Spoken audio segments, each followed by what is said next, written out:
ኢትዮጵያ ተስፋ አላት። ምንም ጥርጥር የለውም። ኢትዮጵያ ትበለጽጋለች።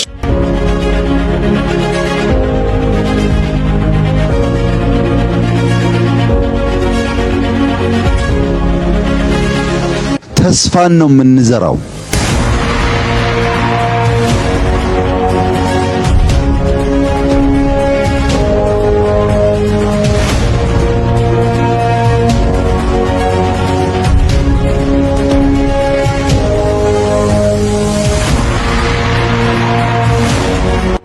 የዛሬ 6 ዓመት ማክሲመም ኢትዮጵያ በአፍሪካ ሁለተኛ ትልቁ ኢኮኖሚ ትሆናለች።